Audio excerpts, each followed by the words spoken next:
Hi, I'm Dr. Cynthia Elise Smith, and the doctor is in. But before I begin this video presentation, I'd like you to do a few things for me. I'd like you to subscribe to my YouTube channel, and I'd like you to hit that like button and share this video. Then, after you finish the video, I want you to go to my website at www.calisewriter.com. That's www.calisewriter.com. And I want you to subscribe to my website so that you can get all the updates of my essays and my presentations, whether written or video. Then, finally, I want you to go to my Medium channel. And I want you to clap, and give my essays as much applause as you would give to something that you really enjoy. And I want you to share those videos. And I want you to subscribe to my page.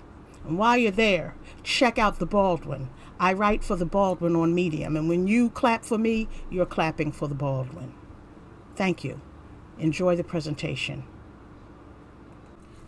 I am often inspired by writers like friend in my own mind and coveted Facebook friend Michael Harriot, who friended me without knowing who I am, and schooled me a couple of years ago on what a true negus was.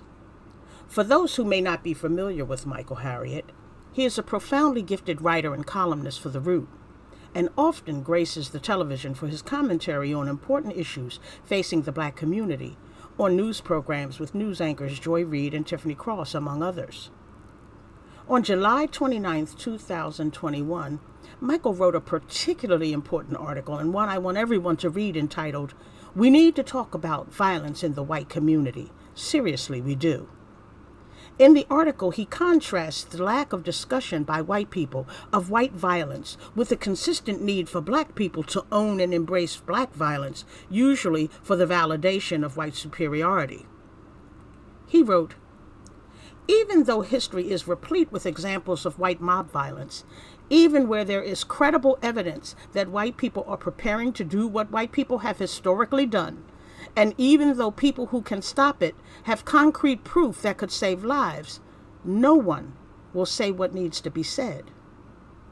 The examples of white violence are evidenced throughout the history of this country, but are couched in revisionist history to appear as courageous acts of self-determination and survival against savages, whether red, Black, yellow, or brown.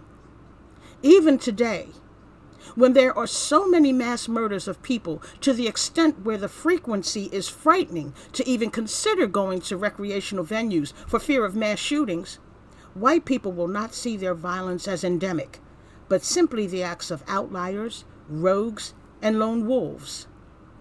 Michael stated that, and if we contrast that with the immense number of people who insist that Black people could solve police brutality, criminal justice disparities, unequal schools, and the wealth gap by simply talking to each other about violence, crime, education, and hard work, we must ask ourselves why one group is immune to criticism while the other can only cure their social ills by condemning their culture of violence loud enough to reach white ears. This statement was profound, since white people do appear immune to any criticism of their own violence, which spans hundreds of years since the start of this country as a nation. Death and destruction are the legacy of this country here and around the world, even as it would paint a picture of triumph and democracy. Black people are indeed charged with solving an issue we have been collectively trying to solve without the resources that would help stem the violence, and with the systemic racism that is designed to ensure that police brutality, criminal justice disparities, unequal schools, and the wealth gap are sustained and maintained within our communities. Michael asks the important question: why is one group more immune to criticism on their violence when the other is expected to cure their own social problems by slamming our culture of violence loud enough for white people to even, I would say, pretend to hear? The very fact that our culture has been generationally branded with violence and white culture has not is ludicrous, when, as Michael so eloquently stated, 99% of black people have never taken another person's life. However, people with unwashed legs often claim that I am part of the 13% of the population who commits 50% of the murders. Moreover, white people have the dubious distinction, at least as of 2018, for which there are FBI records, of killing each other at a rate of over 80.7%. But you don't hear about it. You only get a glimpse of it if you are a fan of investigation discovery. And even then, it is stylized and made into stories that appear too unreal to be true. The simple fact is, white supremacism has made the discussion of white violence racist to disgust. As Michael details, there are about 22 states so far who have taken the steps to erase white violence against its citizens from the history books, even using the term white next to the word people or supremacy or superiority or just about anything other than another Crayola crayon is twisted into the moniker racist.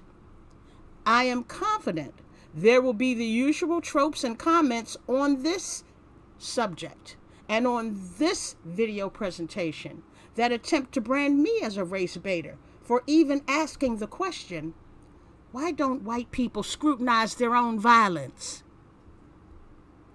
Why? It shocks me how shocked white people get when white people are violent. In fact, as Michael reported in his article, according to the Chicago Project on Security and Threats Analysis, 93% of the only 532 people arrested by federal authorities out of the thousands out there for the January 6th attack were non-Hispanic whites. According to the project, 52% live in counties that are more than 70% white. Not only were 87% of the people there without a connection to any associations with militias or far-right groups, 86% were working people and 19% were business owners. According to Michael, it would appear that these people did not storm the Capitol because of economic anxiety, as some of the liberal pundits would infer, nor were they all young and impressionable, since the statistics show 2 out of 3 were over 35 years of age.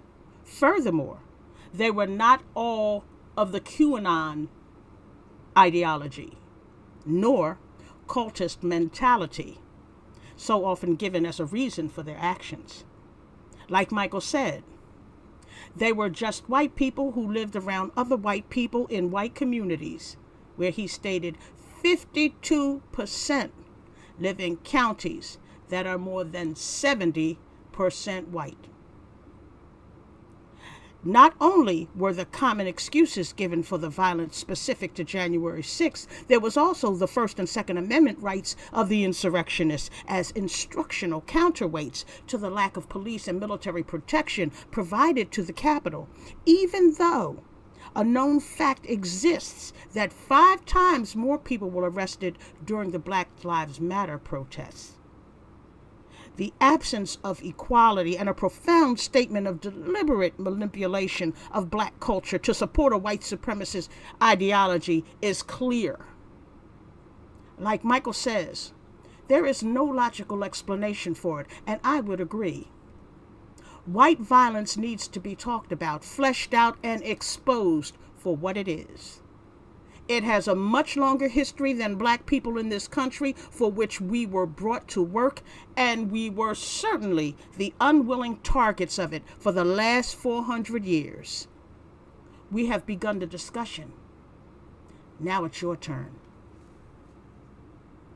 Like, share, subscribe, and follow. Those 4 words are important to helping me in my mission to educate. Remember, like, share, subscribe, and follow my website, my YouTube channel, and Medium. And as always, the doctor is in. Goodbye for now.